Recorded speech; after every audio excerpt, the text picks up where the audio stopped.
ఈ మాఘకృష్ణ చతుర్దశ్యాం, మాఘమాసంలో వచ్చేటటువంటి కృష్ణపక్ష చతుర్దశి మహాశివరాత్రి నాడు ఒక్క బిల్వాన్ని శివలింగం మీద వెయ్యడం అనేటటువంటిది దుర్లభం అనే దేవతలకు కూడా సాధ్యం కాదు అని నేను ఊహిస్తున్నాను.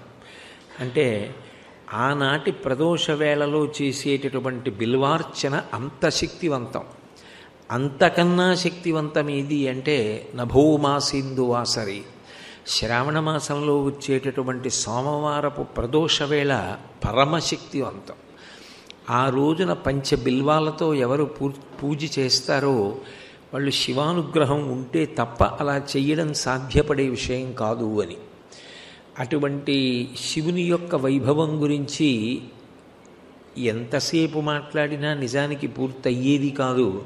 అలాగని ఎన్నాళ్ళు మాట్లాడినా పూర్తి చెయ్యడానికి వీలు లేనన్ని విషయాలు నాకు తెలుసునని కాదు.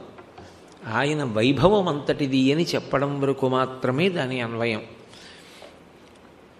పరమేశ్వరుడు మహానుభావుడు, లోకపరిపాలకుడు. ఆయనే సృష్టికర్త, ఆయనే స్థితికర్త, ఆయనే ప్రళయకర్త. మూడు మూర్తులకును మూడు కాలములకు మూడు రూపములకు మూలమొగుచు భేదమొగుచు తుదిక భేదమయ్యొప్పారు బ్రహ్మమనగ నీవే పాలనయన అంటారు పోతన గారు.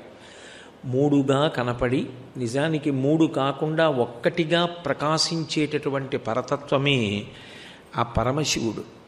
అటువంటి శివుని యొక్క భక్తిని పొంది ఉండడం అనేటటువంటిది కొన్ని కోట్ల జన్మల తర్వాత మాత్రమే సాధ్యమవుతుంది అని. శివభక్తి తనంత తానుగా మనశ్శాంతి కారణం. ఎందుకని అంటే ఆయుర్దాయం అంటారా, ఆయన చేతిలోనే ఉంటుంది. ఆరోగ్యం అంటారా, ఆయన చేతిలోనే ఉంటుంది.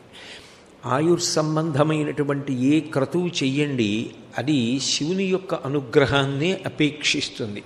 ఒక మృత్యుంజయ హోమం కానివ్వండి, లేదు ఒక భీమరథ శాంతి, ఉగ్రరథ శాంతి, సహస్రచంద్ర దర్శనోత్సవం, వీటన్నింటిలో కూడా ఆయువు ఇంకా పొందాలి అని కోరుకున్నప్పుడు శివోపాసన చేస్తారు. అందుకే ఆయనే ఆయుర్దాయాన్ని ఇవ్వగలిగినటువంటి వాడు. అపమృత్యు దోషాన్ని తొలగించగలిగినటువంటి వాడు కూడా ఆయనే.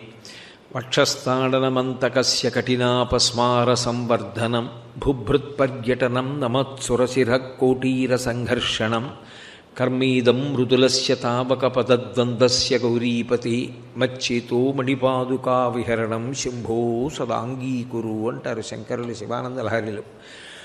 యమధర్మరాజు గారి యొక్క వక్షస్థలం మీద తన్నగలిగినటువంటి శక్తివంతుడు ఆయనే. అందుకే ఆయువు ఆయనే ఇవ్వాలి. ఐశ్వర్యప్రదాత ఆయనే. ఆయన కన్నా ఐశ్వర్యమును ఇవ్వగలిగినటువంటి వాడు లోకంలో ఉండడు. ఆయన ఎంత ఐశ్వర్యాన్ని ఇస్తాడు అన్న దాని గురించి ఊహ చేయడం కూడా సాధ్యం కాదు అన్నారు. బియ్యపు పిండి నీళ్లు పాలు అనుకుని తాగి నాకు పాలు కావాలి అని ఏడిచి ఉపమన్యువు శంకరుడి గురించి తపస్సు చేస్తే పాల సముద్రాన్ని ఇచ్చాడు. మార్కండేయుడికి అసలు సృష్టిలో లేని ఆయుర్దాయాన్ని ఇచ్చాడు. మార్కండేయాయుష్యు అని అంత గొప్ప ఆయుర్దాయం. అదే సామాన్యమైంది కాదు. మహాభారతం ఆరణ్య పర్వంలో ధర్మరాజు గారి దగ్గరికి వెళ్ళి మాట్లాడుతూ మార్కండేయుడే చెప్తాడు ఎంత గొప్ప ఆయువు పొందాడు అంటే, లోకంబులు లోకేశులు లోకస్తులు తెగిన తుది అలోకంబగు పెంచీకటి కావల యవ్వండే కాకృతి వెలుగు అతనిని సేవింతున్నంటారు.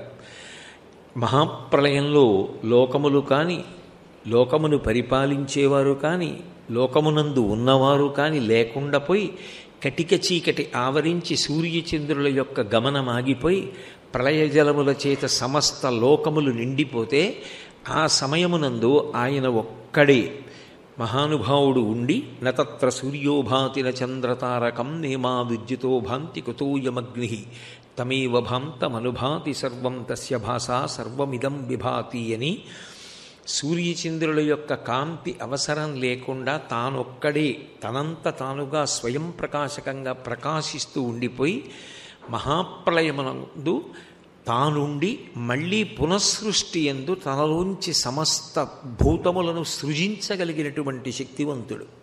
అందుకే ఆయన కన్నా ఆయువు ఇవ్వగలిగిన వాడు, ఆయన కన్నా ఐశ్వర్యం ఇవ్వగలిగిన వాడు లోకంలో ఉండడు.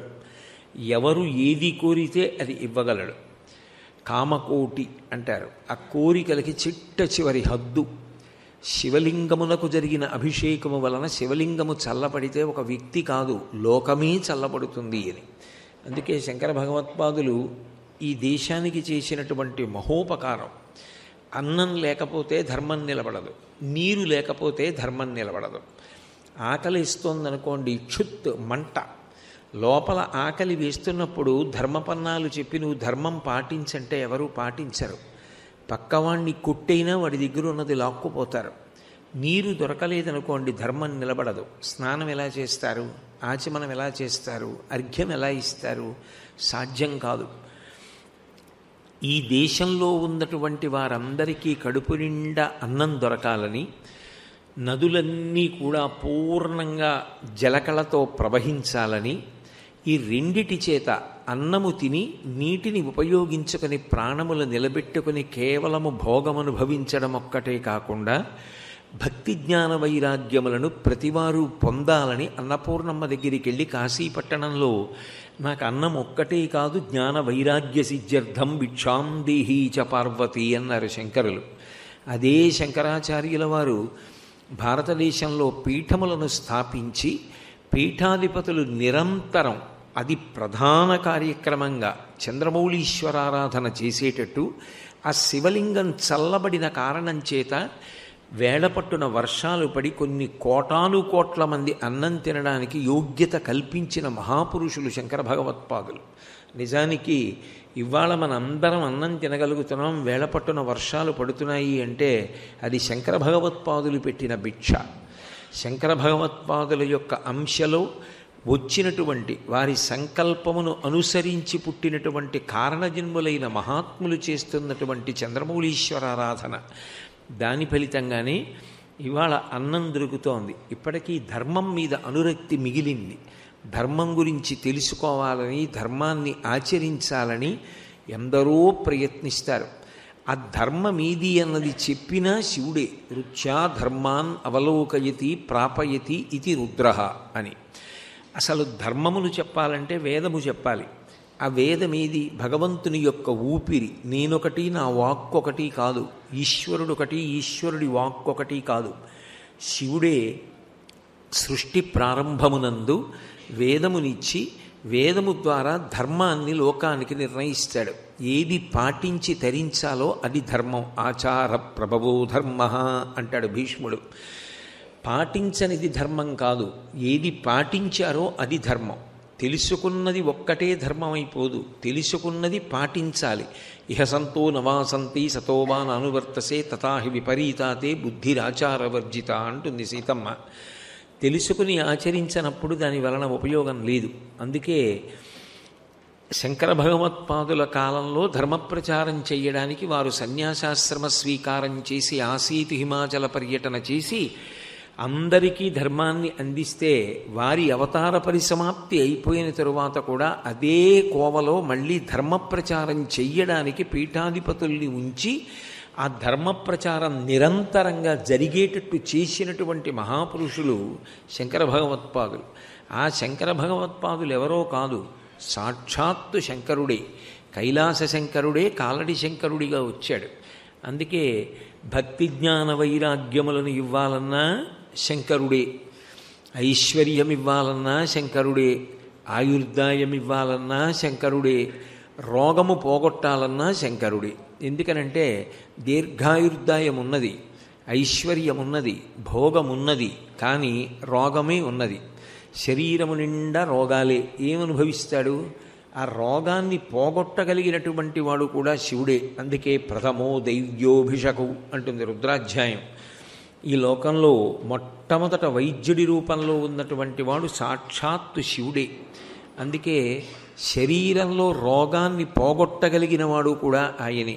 చంద్రశేఖర భారతీ స్వామి వారు శృంగేరి పీఠాధ్యక్షంలో ఉన్నటువంటి కాలంలో వేదం చదువుకున్నటువంటి ఒక బ్రాహ్మణుడు ఆయన దగ్గరికి వచ్చి, నా భార్యకి అనారోగ్యంగా ఉంది అంటే, వేదం చదువుకున్నావు కదా, రుద్రం రోజు పారాయణ చేసి తీర్థం ఇయ్యి అన్నారు. నా భార్య దూరంగా ఎక్కడో ఊరిలో ఉంది, నేను మిమ్మల్ని దర్శనం చేయడానికి వచ్చానన్నారు. బెంగే ఉంది, తుంగానది ఒడ్డున కూర్చుని రుద్రాన్ని పారాయణ చేసి నీ భార్యకి తీర్థం ఇచ్చానని మనసులో భావన చేసి తీర్థం తగ్గుతుందన్నారు. గురువాక్యము అన్న మాటకు అర్థం ఏమిటంటే శిష్యుడికి విశ్వాసం ఉండడం. గురువుగారిని పిలవడం గురువుగారు కాదు, గురువుగారు చెప్పిన దాని మీద విశ్వాసం ఉండి ఆచరించిన వాడు శిష్యుడు.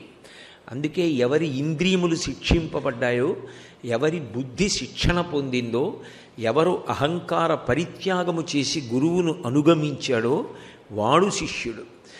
మహానుభావుడు చంద్రశేఖర భారతీస్వామి వారు చెప్పిన మాట విని రుద్రాధ్యాయం తుంగానది తీరంలో కూర్చొని పారాయణ చేసి తీర్థం ఇచ్చారు. అవతల భార్య గారికి శరీరంలో ఆరోగ్యం కలిగింది కాబట్టి ఆయన ఏమి ఇవ్వలేడు? శంకరుడు ఆరోగ్యాన్ని ఇవ్వగలడు, సమస్తం ఇవ్వగలిగినటువంటి వాడు.